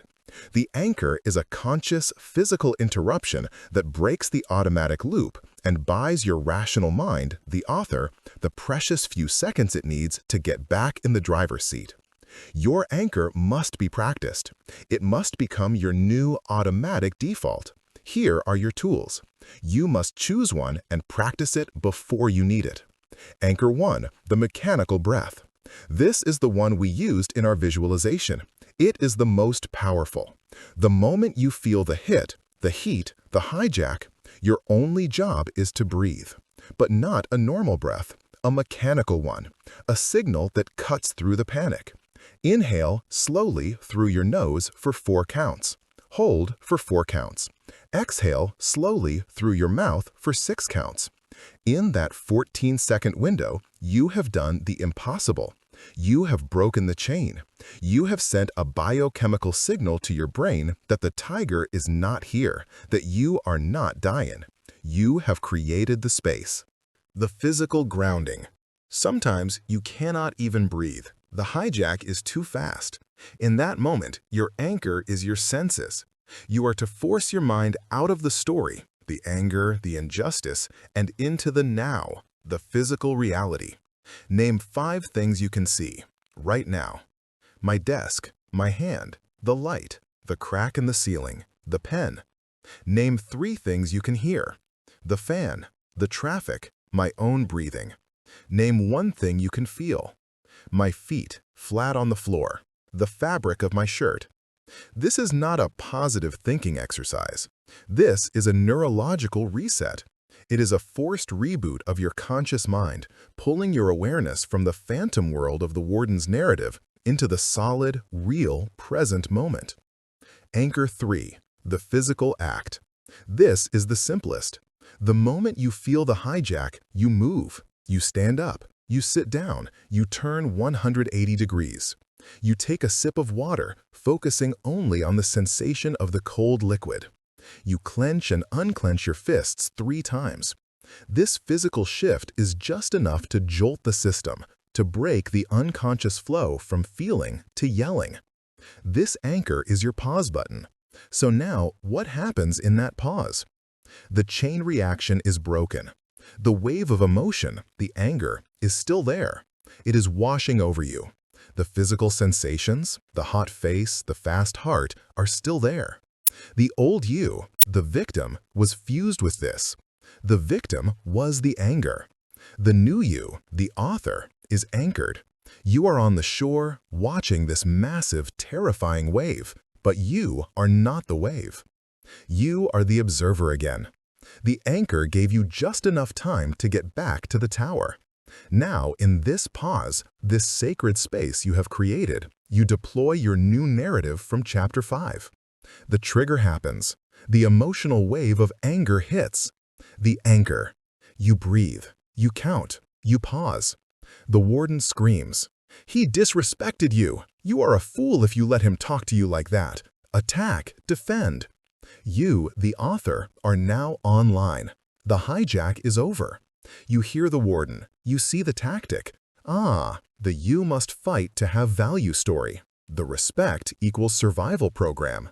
You feel the anger. You do not suppress it. This is critical. We are not becoming cold, emotionless robots. A sovereign feels everything, but they are not ruled by it. You, the author, acknowledge the anger. This is anger. I feel it. My boundaries have been crossed. This feeling is valid. And then you make a conscious response. The reaction, victim, who the hell do you think you are? The response, sovereign, I need to pause this conversation. The way you just spoke to me is not acceptable. I am going to walk away for 10 minutes, and when I come back, we can discuss this calmly. Do you see the power? The reaction is a loss of control. The response is a declaration of control. The reaction proves the warden right. You are just a puppet on a string. The response proves your new blueprint right. You are a sovereign who chooses their actions even in the fire. Let's run another. A colleague in a meeting dismisses your idea. Stimulus, the dismissive comment. Emotion, shame, inadequacy, fear. Sensation, the dropping feeling in your stomach, the heat of a blush. The victim's reaction? Silence. You shrink. You look down. You mentally check out. You have just confirmed the warden's narrative. You are small. You are not worthy. Stay quiet. The sovereign's war. Stimulus, the dismissive comment. Emotion/sensation. The wave of shame hits. The stomach drops. The anchor. You breathe. You plant your feet firmly on the floor. You feel the ground beneath you. Anchor 2. You have created 1 second of space. The pause. The warden whispers, "See, they all think you're an idiot. Just be quiet. Don't make it worse." You, the author, are online. The "I am an imposter" story. This is just a fear program. You acknowledge the feeling. This is shame. It feels bad. I am not going to die. This is just an old feeling. And now, the conscious response. You do not yell. You do not shrink. You hold your ground. You wait for the person to finish. You take one more breath. And you respond not to the emotion, but to the content. I hear your concern about the timeline, but the data from my research shows this approach will solve our core problem, which is X. Can you explain your objection to that part of the plan? You have just taken the warden's poison, shame, and you have refused to drink it. You have refused to act out the shame script. You have instead acted out the competent professional script. This is the war. It is fought and won in these tiny 3 to 5 second increments. It is not glamorous. It is the hard, gritty internal work of catching yourself over and over again and choosing a different path. At first, you will fail. You will fail and fail and fail. You will be hijacked 99 times out of 100. This is not a problem. This is the process. The old you would have called that failure. The author calls it data. Your new job is not to win every battle. Your new job is, after you lose a battle, after you do react, after you do yell, to not let the warden win the second war. The second war is the war of shame. After you react, the warden will come in and say, "You failed. You are worthless." The author says, "No, I reacted. I am human. That was an old program. Let me analyze the data. What was the exact trigger? What did it feel like in my body? Okay, I have learned something. Next time, I will try to catch it earlier. Next time, I will anchor." This is the ultimate win. You are not a victim, even to your own reactions, because you are using your reactions as training. You are using your failures as fuel. Every time you do anchor, you are forging that new neural pathway. Every time you choose a response, you are building the sovereign muscle. Every time you fail and then analyze it without shame, you are dissolving the warden's power. The war within is not won by a final glorious victory. It is won by 1,000 small conscious choices. It is won one breath at a time. It is the slow, steady, and certain transformation from a creature of reaction to a master of response. Chapter 6 Takeaway. The war within is the split-second battle between an automatic reaction and a conscious response. This war is not won with logic, but by breaking the chain of emotional hijack. You do this by deploying a physical anchor, a mechanical breath, or a grounding exercise to create a pause. In that pause, you are no longer the victim of the emotion, but the observer of it. free to choose a response that aligns with your new sovereign identity. Chapter 7. Forging the Sovereign Mind. We have, until now, been at war. We have been on the defensive. We have identified the prison, unmasked the warden, created a space for observation, and learned to fight back in the trenches of our own emotional reactions. We have moved from victim to survivor. But survivor is not the end goal. A survivor is still defined by the battle they endured. Their focus is on what they escaped from. Their mindset is one of defense, of not losing, of holding the line. We are not here to simply not lose. We are here to win. This chapter is about the great pivot from defense to offense. It is about the transition from survivor to sovereign. A sovereign is not defined by their past. They are not defined by the battle. They are defined by their will. They are defined by what they are building. A sovereign mind is not one that is simply not a victim.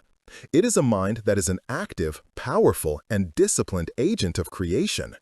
The warden's power is in chaos. He thrives in the fog, in the automatic, in the unexamined. The sovereign's power is in order. It is in structure. It is in conscious, deliberate, intentional design. You cannot build a kingdom simply by fighting off invaders. You must also cultivate the land, build the fortress, and establish the law. We are now moving from the bloody battlefield of reaction to the disciplined construction yard of your new identity. This is the process of forging the sovereign mind. It is built on two pillars: intentional mental rehearsal and the architecture of discipline. Pillar 1. Intentional mental rehearsal. Your brain does not know the difference between an event you have vividly imagined and an event you have actually experienced. Let that sink in. Neurologically, the same pathways fire. The same emotions are triggered. The same chemical cocktails are released. This is the single most powerful and underutilized tool you possess. The warden has been using this tool against you your entire life. What is catastrophizing? It is the intentional mental rehearsal of failure. You have, perhaps thousands of times, vividly imagined yourself failing that speech, being rejected at that meeting, or losing all your money. You have practiced in your mind the precise sequence of your own defeat. You have become an Olympic-level expert at visualizing your own failure. And then you wonder why, when the moment arrives, you feel anxious and perform poorly. You have spent weeks training for that exact outcome. You have handed the warden the script, the lighting, the camera, and told him to direct the movie of your future. The sovereign mind seizes the means of production. You are now the director. Intentional mental rehearsal, or visualization, is not a new age fantasy. It is a high-performance protocol used by elite athletes, surgeons, special forces operators, and master musicians. They do not just practice physically, they practice mentally. They win in their minds hundreds of times before they ever step onto the field. You will now do the same.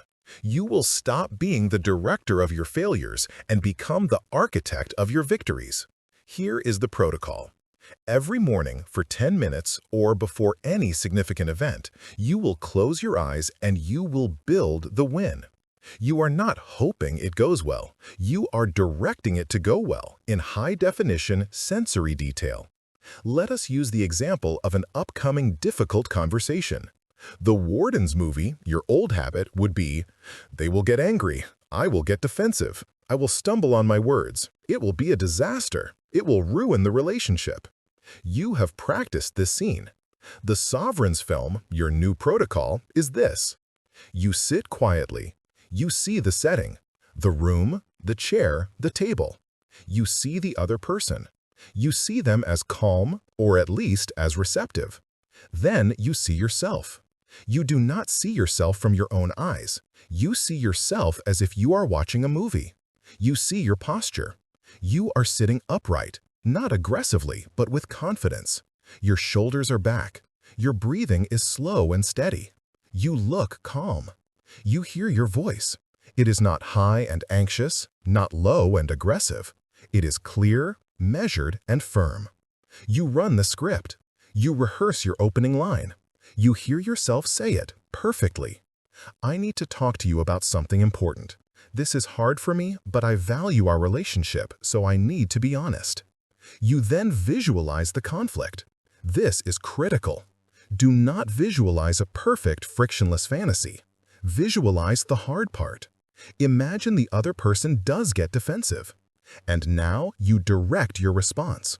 You watch yourself pause, the anchor. You watch yourself breathe. You watch yourself refuse to get hijacked. You watch yourself respond with the new narrative. I understand this is difficult to hear. My intention is not to attack, but to resolve this. Let's find a way. You feel the emotion. You feel the click of the conversation turning. You feel the tension ease. You feel the sense of mutual respect. You visualize a successful handshake, a nod of understanding. You end the film. You sit for a moment and you feel the profound sense of victory, of self-respect, of sovereignty. What have you just done? You have just built a new neural pathway. You have created a memory of a successful event. You have given your brain a new blueprint, a new path to follow. You have trained for a response, not a reaction. When the real event arrives, your brain will not default to the warden's old, tired failure script. It will say, wait, I know this scene. I have been here before. This is the calm and confident script. This is the successful response pathway. You are forging your future on purpose. You will do this for your job interviews. You will do this for your workouts. I see myself finishing the last rep. You will do this for your social interactions. I see myself walking in, smiling, and starting a conversation. You will stop practicing how to be a victim, and you will start relentlessly practicing how to be the master. Pillar 2. The architecture of discipline. A sovereign mind cannot live in a chaotic life. You cannot win the war in your head if you are losing the war in your world. Your external environment is a mirror of your internal state, and, crucially, it is also a cause of it. If you live in a world of disorder, a messy room, a body fed on junk, a schedule with no plan, you are sending your brain a constant low-level signal of chaos. You are telling the warden, you are right. Life is overwhelming. I am out of control. Discipline is not punishment. Discipline is structure. It is the architecture you build for your own success. It is the conscious, intentional ordering of your world to make your new narrative the path of least resistance. The victim waits to feel motivated. The victim waits for inspiration. The sovereign builds a system. The sovereign understands that action precedes the feeling. The feeling of discipline is the result of disciplined action, not the cause of it. You are going to stop hoping for discipline, and you are going to build it. You will become an architect of your days. This has two components: controlling the environment and honoring the first promise. First, controlling the environment. You must make your victim behaviors difficult and your sovereign behaviors easy. This is not about willpower. It is about intelligent design. Your phone is the warden's greatest tool. It is an engine of pure mindless reaction. The first thing you do in the morning is grab it, and in an instant, you are flooded with the world's agenda, with outrage, with comparison. You have begun your day as a total victim. The sovereign commands the phone. The phone does not come into the bedroom. Your alarm is a real alarm clock. You, the sovereign, decide when you will engage with the world's noise, and you do it after you have completed your own mental rehearsal. You want to eat healthily? You control the environment by not buying the junk food. It cannot tempt you if it is not there. You are not resisting temptation, you are eliminating it. That is the power of an architect. You want to read more? The book is on your pillow. The phone is in another room. You want to work out? The clothes are laid out the night before. You want to work focused? You use an app to block the distracting websites. You are designing a world where you are pulled toward your goals, not one where you have to push against constant friction. You are removing the warden's opportunities. You are building a fortress that protects your new identity. Second, honoring the first promise. The sovereign mind is built on integrity. Specifically, it is built on self-integrity. It is built on the profound, unshakable knowledge that you can trust yourself. The victim's mind is built on self-betrayal. You tell yourself, tomorrow I will wake up early, and you do not. You tell yourself, I will not eat that, and you do.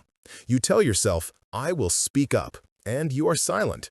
With every broken promise, you hand the warden a hammer. You prove his narrative. See, you are weak. You are undisciplined. You cannot be trusted. Your word is meaningless. Your self-esteem is not what you think about yourself. Your self-esteem is what you believe about yourself, and you believe what you have evidence for. Your self-betrayal is the evidence. You will reverse this, starting now, with one microscopic action. Your first act of sovereignty, your first act of architecture, is to make one tiny, non-negotiable promise to yourself and keep it. We are not talking about, I will go to the gym for 2 hours. That is a setup for failure. We are talking about a promise so small it is almost impossible not to do it. Tomorrow, the first thing I will do when I wake up is drink 1 glass of water. Tomorrow, I will meditate for 1 minute. Tomorrow, I will do 1 push-up. Then you do it. You do it whether you are tired or sick or sad. You do it because you said you would. And when you do it, you must pause. You must close your eyes and let the evidence log register the win. I said I would, and I did. The promise is honored. The evidence is logged. The next day, you do it again and again. This is the forge. This tiny, seemingly insignificant act is the forging of a sovereign mind. You are teaching your brain on a fundamental level. My word is law. When I make a decision, it happens. That 1 push-up is not about fitness. It is about identity. It is about integrity. That 1 minute of meditation is not about peace. It is about proof. As you log these wins, as you build this chain of integrity, your belief in yourself begins to shift. You are no longer the person who quits. You are the person who finishes. You are no longer the person whose word is wind. You are the person whose word is iron. From this foundation of iron integrity, you can build. You can go from 1 minute of meditation to 5, from 1 push-up to 10, from 1 glass of water to a healthy breakfast. But it all starts with the forge of the first promise. This is the sovereign mind. It is a mind that directs its future through intentional rehearsal. It is a mind that builds an architecture of discipline to protect its purpose. And it is a mind that is built on the unbreakable iron of self-integrity. The victim waits. The survivor reacts. The sovereign builds. Chapter 7, Takeaway. Stop being a survivor and become a sovereign. A sovereign mind is forged on 2 pillars. 1. Intentional mental rehearsal, where you systematically practice winning in your mind before the event. And 2. The architecture of discipline, where you design your environment for success and build unbreakable self-integrity by honoring 1 tiny, non-negotiable promise to yourself every single day. Chapter 8. The Anatomy of Resilience. You will fail. Let us not be unclear about this. The new life you are building, this sovereign mind you are forging, does not come with the guarantee of a smooth path. In fact, it guarantees the opposite.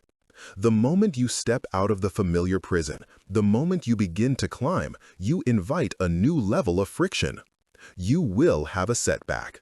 You will relapse into an old toxic habit. A project you pour your soul into will collapse. You will be rejected. You will be misunderstood. You will get the bad news.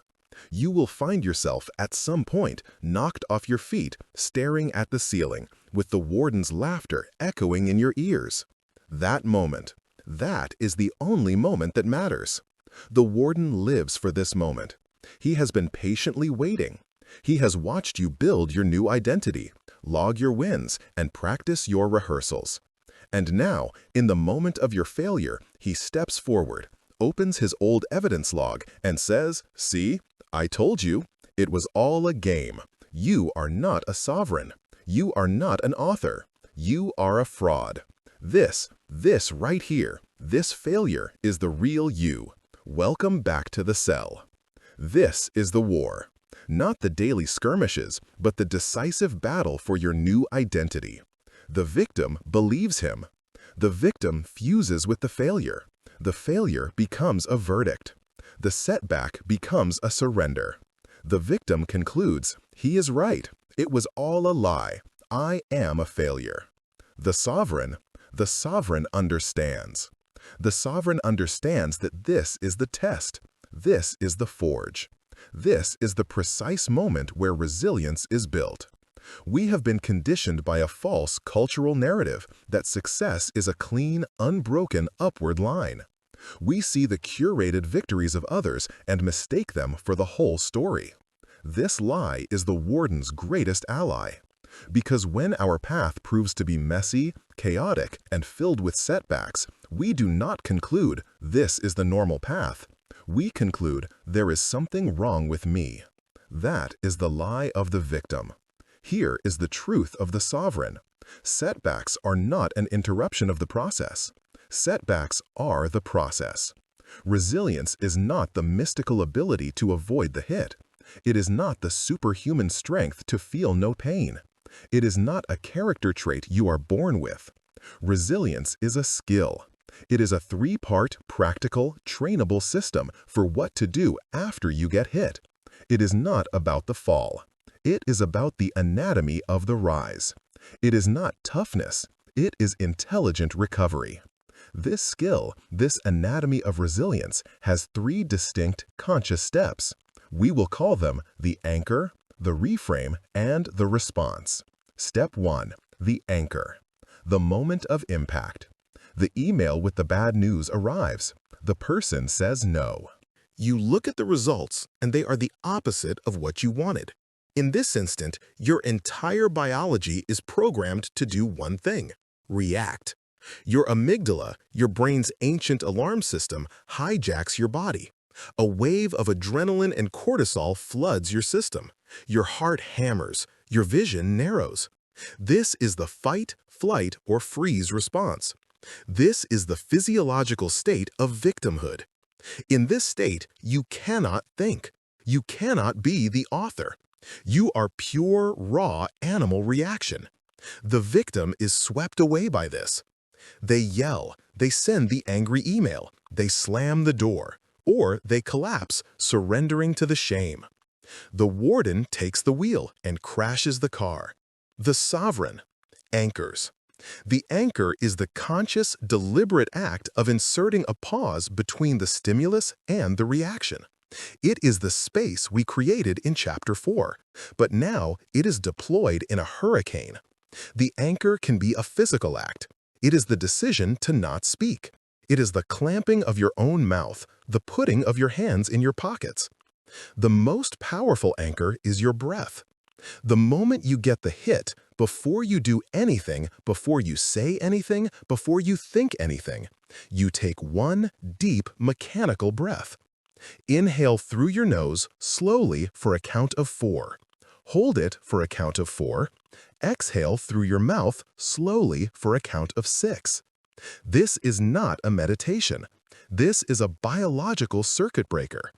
That one slow, deliberate exhale sends a signal from your body to your brain that says you are not, in this instant, dying. The tiger is not at your throat. We are not in a state of immediate physical peril. It is the emergency brake. It stops the amygdala hijack. It begins to re-engage your prefrontal cortex, the sovereign, the author, the part of your brain that can think. The anchor does not solve the problem. The failure is still real. The bad news is still true. But the anchor stops the problem from getting worse.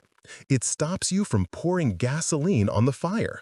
It stops you from sending the email that will end your career. It stops you from saying the words that will destroy your relationship. It stops the reaction. It creates the space for the response. Step 2. The reframe. You are in the space created by the anchor. You are still in pain, but you are no longer in panic. The warden is screaming, "This is a disaster. It's over. It's a verdict." Now, the author, chapter 5, steps in to perform the most critical counter-interrogation of your life. You are not just reframing a thought. You are reframing the event itself. The victim asks, "Why me? Why is this happening to me?" This is a question that has no answer except because you are a victim. It is a question that creates despair. The sovereign asks a different set of questions. The sovereign, the author, the scientist knows that this event is not a verdict. It is data. This is the central reframe of all resilience. This is not a threat. This is information. A failure is not a threat to your identity as a sovereign. It is information for your strategy. You must now interrogate the event, not as a prisoner being judged, but as a scientist studying a failed experiment. You are not on trial. You are in the lab. Ask these questions with a cold, objective curiosity. 1. What specifically can I learn from this? The warden says, "Everything is ruined." The scientist says, "Be specific." What part of the project failed? Was it the marketing, the product design, my communication? What assumptions did I make that proved to be false? The warden speaks in crushing generalities. The sovereign seeks precise, actionable lessons. 2. What part of this was outside of my control? This is a critical step. A victim takes all the blame. The economy is bad, and it's my fault. The client was in a bad mood, and it's my fault. The sovereign must be ruthless in identifying what was not theirs to hold. A global pandemic, a market shift, another person's emotional state. You must release this. It is dead weight. 3. What part of this was inside of my control? This is the moment of radical ownership. This is the antidote to blame. What part of this, however small, was mine? My preparation was weak. I did not ask for help when I should have. I ignored a red flag. I reacted from ego. You are not doing this to blame yourself. You are doing this to empower yourself. The part that was in your control is the only part you can change. This is not a confession of guilt. This is the discovery of your leverage. 4. What is the one thing I will do differently next time? The warden says, "You will fail again." The scientist says, "This experiment is complete. Based on the data, I am creating a new hypothesis." You are not hoping you'll be better. You are designing a new improved strategy.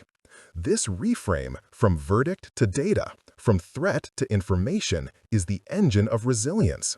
It strips the failure of its emotional shame. Shame is the warden's prison. Data is the sovereign's key. Step 3. The response. You have anchored. You have reframed. The storm of emotion has passed, and you have analyzed the wreckage. Now you are left in the rubble. The problem is still there. The victim is paralyzed. The sheer size of the problem, "I have to rebuild my whole business. I have to fix my entire life," is so overwhelming that the only logical response is to do nothing, to surrender, to lie in the rubble. The sovereign knows that momentum is the antidote to despair. The sovereign's response is not solve the entire problem right now. The sovereign's response is, what is the next, smallest, physical step I can take? This focus on smallest and physical is the key. It bypasses the warden's paralyzing, abstract catastrophizing. You are not trying to win the war today. You are just trying to win the next 5 minutes. Your business project just failed? The response is not build a new company. The next, smallest, physical step is open one blank document and write one sentence about what I learned. You just had a terrible, reactive fight with your partner. The response is not fix the entire relationship. The next smallest physical step is send one text that says, I am anchoring. I need an hour to think, I love you. You just relapsed and broke your new habit of healthy eating? The response is not starve myself tomorrow. The next smallest physical step is go to the kitchen and drink one glass of water, re-engaging the integrity from Chapter 7. That tiny action is everything. It is a signal you are sending to your entire being. It is a declaration of intent. It is a shot fired back at the warden. It says, I am hit, but I am not broken. I am down, but I am not out. The battle is not over. I am still here, and I am still moving. This small step breaks the paralysis. It creates the first tiny spark of new momentum. And that spark is all you need to begin the climb out of the ditch. This three-part system, anchor, reframe, respond, is the anatomy of resilience. It is a skill. You will be bad at it at first. You will anchor, but then get lost in the reframe. You will reframe, but then fail to respond. It does not matter. You will practice it. But there is one final level. Resilience is bouncing back. True sovereignty is about bouncing forward. This is the concept of anti-fragility. The fragile, like a glass, shatters under stress. The robust, or the resilient, like a steel ball, endures stress. It is unchanged. But the anti-fragile, like a human bone or your immune system, it uses the stress to become stronger. A bone, when it breaks and heals, becomes stronger at the point of the break. An immune system, after it fights a virus, becomes invincible to that virus. This must become your mindset. Every setback is not just a problem to be survived. It is an opportunity to be metabolized into fuel. When you reframe the data from your failure, you are not just looking for a fix. You are looking for an upgrade. This rejection exposed a weakness in my ego, my need for external validation. Good. Now I will use this pain as the fuel to forge a truly sovereign mind, one that is validated from within. I will become stronger than I was before. This failure exposed a massive gap in my knowledge. Excellent. I was blind. Now I can see. I will now master that subject. I will become twice as valuable as I was before. This is the ultimate victory. This is when the warden hands you a rock to sink you, and you take that rock, use it as a whetstone, and sharpen your blade. You take the very poison he tried to kill you with, and you turn it into medicine. The warden's power is broken. He has no weapons left. Every failure he throws at you, you use to build a higher, thicker wall for your fortress. The setback is no longer a test of your new identity. The setback is the forge for it. Chapter 8, Takeaway. Resilience is not a trait you are born with. It is a three-step skill you can learn. It is the anatomy of the rise. 1. Anchor. Pause the hijack with a single mechanical breath. 2. Reframe.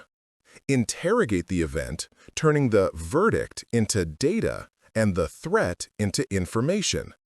3. Respond. Take the next smallest physical step to regain momentum. Do this, and you will not just bounce back, you will bounce forward. Chapter 9. Beyond the Noise, the Power of Presence. For 8 chapters, we have been at war. We have been in the prison, in the forge, and on the battlefield. We have been fighting the past, the architects, the warden, the old narratives. We have been fighting the future, the catastrophizing, the anxiety, the fear of failure. This entire struggle, this entire drama of your victimhood has been fought on 2 fronts, regret and anxiety. The warden's entire strategy is to keep you anywhere but here. He is a master of time travel. He is constantly dragging you back into the past, forcing you to re-watch the highlight reel of your worst moments. He chains you to if only and I should have. This is regret. It is a prison with no possibility of parole because the past cannot be changed. Or he shoves you into the future, forcing you to audition for 1,000 imaginary disasters. He makes you pre-live failures that have not happened and may never happen. This is anxiety. It is a state of perpetual, exhausting preparation for a battle that exists only in your mind. The victim of thoughts lives in these two phantom worlds. They are a ghost in their own life, haunted by a past that is gone and terrified of a future that is not yet real. And in all this noise, in all this frantic mental time travel, life is what is happening, right now, in this one, indivisible, non-negotiable moment. Your child is speaking to you, but you are in your head, relitigating an argument from this morning. The sun is setting, painting the sky in colors you will never see again, but you are staring at your phone, worrying about a meeting tomorrow. You are eating a meal, but you cannot taste it because you are lost in a fantasy of what your life should be. This is the ultimate, quiet tragedy. Not the prison, but the fact that in all the chaos of trying to escape it, you are missing the only thing that is real. Welcome to the mastery phase. Welcome to the why behind all this work. The goal of all this struggle, the observation, the reframing, the discipline, was not to build a better prison. It was not to become a more efficient mental warrior. It was to win your life back. It was to return to the present moment. The opposite of victim is not master or sovereign, not really. The truest, deepest opposite of being a victim of your own thoughts is to be present. Presence is the state of a mind that is no longer at war with itself. It is the end of the Civil War. It is the profound, simple, and revolutionary act of being fully here.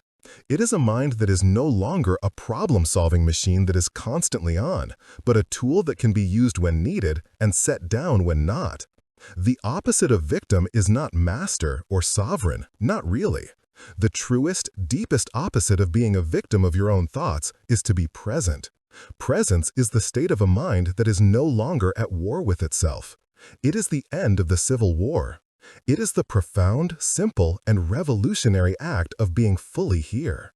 It is a mind that is no longer a problem-solving machine that is constantly on, but a tool that can be used when needed and set down when not. For your entire life, you have been living inside your mind. You have been looking at the world through the fog of your thoughts, your judgments, your narratives. You have never just seen the tree. You have seen that tree that needs pruning, which reminds me I'm lazy, which reminds me I have too much to do. Presence is the act of stepping out of your mind and into your life. It is the act of dropping the narrative and engaging with the reality. This is not a passive, mystical state. It is the most active, powerful, and alive state you can inhabit. This is where your true power lies. Why? In the present moment, there is no warden. Think about it, right now, in this exact second. Not the second that just passed, not the next one, this one. In this one tiny slice of now, where is your anxiety? It cannot exist. Anxiety is a fabrication about the future. In this exact second, where is your regret? It cannot exist. Regret is a ghost from the past. In the pure, unadulterated now, there are no problems. There are only circumstances. There is only the task at hand. The victim's mind creates suffering by pulling the problem from the future or the past into the present. You have a difficult phone call to make. The task itself, the dialing of the number and the speaking of the words, takes 5 minutes. But the warden, the master of anxiety, will make you suffer for 5 hours before you make it. You will pre-suffer the imaginary rejection. The sovereign, the present mind, understands this. The sovereign says, "It is not time to make the call yet, so I will not think about it. I will be fully present in what I am doing, writing this email." Then, when it is time to make the call, the sovereign says, "It is now time to make the call." He picks up the phone. He deals with the reality of the 5 minutes. He does not add the 5 hours of self-inflicted mental torture. This is the power of a mind that is no longer a victim. It is a mind that does not create its own suffering. It still feels pain. It still deals with facts. If the call goes badly, the resilient mind will use the enter, reframe, respond protocol. But it will not, ever, suffer in advance. It will not allow the warden to poison the present with a future that has not happened. Presence is the ultimate expression of your sovereignty. It is the declaration that this moment is more powerful than the ghosts of your past or the phantoms of your future. So, how do we cultivate this? We have spent all this time learning to think. Now, we must learn to stop thinking, or rather, to let thinking happen without being in it. This is the great unlearning. We do this by moving your center of gravity. You must shift your awareness from your head, the world of thought, to your body, the world of reality. You must anchor yourself in the physical. You are not your mind. You have a mind, but you are a body. This is your anchor to the now. You can do this at any second of any day. This is the practical, minute-to-minute exercise of presence, right now. Feel the points of contact. Feel the weight of your body on the chair. Feel your feet on the floor. Can you feel the texture of your socks? The pressure of the floor against your heel? This is real. This is now. Listen. What is the farthest sound you can hear? What is the closest sound you can hear? Perhaps the hum of a computer or your own breath. Do not label the sounds. That's a car. That's a bird. The moment you label, you are back in your head. Just hear. Just register the vibration. This is real. This is now. Look. Pick one object in front of you. A cup, a pen, a crack in the wall. Look at it as if you have never seen it before. Do not name it. That's my pen. Just see it. See the way the light hits its edge. See its precise color. See its shadow it casts. This is real. This is now. Breathe. Feel the physical sensation of the air entering your nostrils. Feel the coolness. Feel it move down your throat. Feel your chest or your stomach physically expand. Feel the pause. Feel the warm air as it leaves. This is real. This is now. This entire exercise takes 10 seconds. And for those 10 seconds, you were not in your past. You were not in your future. You were not a victim. You were not a prisoner. You were here. You were free. This is the daily practice. This is the mastery. When you are walking, feel the pavement under your shoes. When you are washing your hands, feel the sensation of the warm water and the soap. When you are in a conversation, stop planning what you are going to say next. Just listen. Give the other person the full, undivided, sovereign attention of your presence. Watch their eyes. Hear their tone, not just their words. This is the profound gift you give to the world and to yourself when you escape the prison. You finally get to show up for your own life. This is also where your best work, your flow state, comes from. Flow is just a word for total, uninterrupted presence. It is the state where the thinker, the warden, the inner critic, finally shuts up, and the doer, the sovereign, the author, is allowed to work. You cannot be in a state of flow and a state of self-criticism at the same time. It is impossible. You cannot be a victim and be present at the same time. They are mutually exclusive.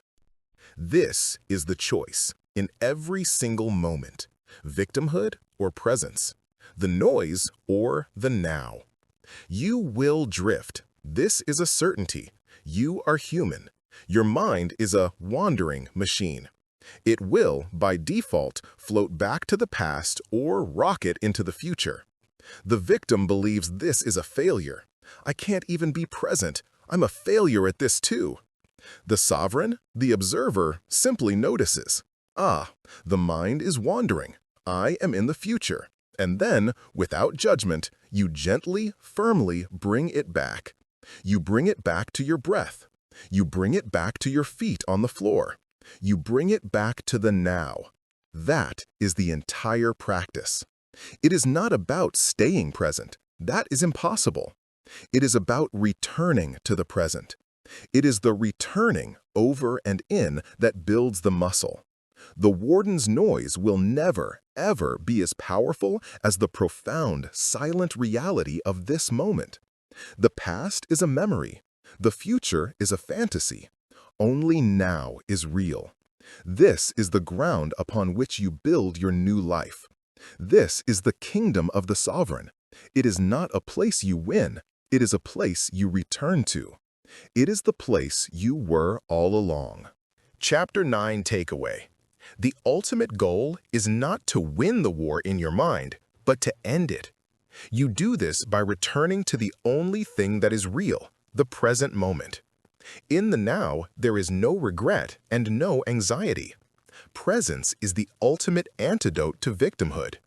Practice it by anchoring your awareness not in your thoughts, the noise, but in your senses, the reality. Chapter 10. The Liberation. We stand, at last, at the end of this journey. But it is not an end. It is a commencement. It is the moment you walk out of the prison gates, not as a visitor, not on a temporary pass, but as a free citizen of your own life. Let us look back, for one final moment, at the person you were when you began this audiobook. You were the unknowing prisoner, fused with the bars of your cell, believing a warden's voice was your own. You were the victim of your own thoughts. You were living a life of quiet desperation, run by an architecture of inherited beliefs you never chose, and chained by a history you couldn't escape. You were at the mercy of your reactions, a ship without a rudder, tossed in the storm of your own unexamined mind. You were a ghost, haunting your own life, perpetually lost in the phantom worlds of yesterday and tomorrow. Look at yourself now. You are no longer the prisoner. You are the observer. You have achieved the great separation. You have stood in the observation tower and seen the mechanism of your own suffering. You know that you are not the storm. You are the sky. You are no longer the victim. You are the author. You have seized the pen from the warden's hand. You have learned to interrogate the false narratives, to design a new, powerful blueprint for your identity, and to build a factual case for your own sovereignty, one piece of evidence at a time. You are no longer the reactor. You are the responder. You have learned to anchor yourself in the hurricane of emotion, to reframe failure as data, and to answer paralysis with the next, smallest physical step. You have learned that setbacks are not the end of the path, they are the forge of it. You are no longer the servant. You are the sovereign. You have learned to build an architecture of discipline, to forge unbreakable self-integrity, and to use your mind as the world's most powerful tool, rehearsing your victories before they happen and designing a life that pulls you toward your purpose. And finally, you are no longer the ghost. You are present. You have returned to the only thing that is real. You have learned to drop the noise and engage with the now. You have traded the prison of your mind for the kingdom of your life. This is the liberation. It is not a final static destination. It is not a certificate you hang on the wall. It is not a day where the warden disappears forever and your mind becomes a silent, sunlit temple. That is a fantasy. The warden is persistent. The old blueprints are buried deep in the foundation. The world will always provide a new storm. The liberation is not the absence of the battle. The liberation is the knowledge that you can win. It is the calm, unshakable confidence that no matter what your mind throws at you, no matter what life throws at you, you have the tools, you have the anchor, you have the reframe, you have the power of the author, you have the sanctuary of the present moment. The liberation is a process. It is a new way of being. It is the daily, conscious, and sometimes difficult choice to be the author, to be the sovereign, to be present. You will have days where you forget. You will have days where you fall back, where the old, comfortable misery of the victim feels easier than the high-stakes responsibility of the sovereign. You will find yourself, once again, fused with a thought, lost in anxiety, reacting from a place of fear. The old you would have seen this as proof. It's over. I failed. I am a victim after all. The new you, the liberated you, will see it for what it is.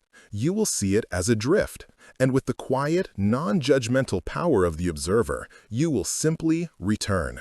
You will return to your breath. You will return to the author's pen. You will return to the now. This is the practice. This is the new life. It is not a life of perfection. It is a life of correction. It is a life of constant, graceful, resilient returning. The greatest freedom you have won is not freedom from your thoughts. It is freedom from being a victim to them. Your mind is no longer your jailer. It is, at last, your partner. It is a powerful, brilliant, and creative tool that you can now direct. When you point it at the past, you no longer direct it to find regret. You direct it to find lessons and gratitude. When you point it at the future, you no longer direct it to find anxiety. You direct it to strategize, design, and rehearse your success. And when you are done, you have the power to do what was once impossible. You have the power to set it down, to put the tool away, and to be fully, completely, and magnificently here, in the only moment that ever truly exists. You have done the work. You have torn down the invisible prison. The warden no longer has any authority. The architects have no more power. The door of the cage has been open this entire time. You just had to see it. You just had to remember who you were. You just had to choose to walk through it. You are not your thoughts. You are the master of your mind. You are not a victim of your life. You are the author of your story. Now go and write a masterpiece. You have been listening to How to Stop Being a Victim of Your Own Thoughts on the premier audiobooks. The journey does not end here. This is the beginning. Take these tools and use them. Take this framework and build with it. If this audiobook has served you, if it has given you a single tool to reclaim your life, then our mission is a success. If you wish to support this channel and help bring this work to others who are still in their prison, please like this video and subscribe to the Premier Audiobooks. Your support is the fuel for our mission. Thank you for your time. Thank you for your work. Go and be free.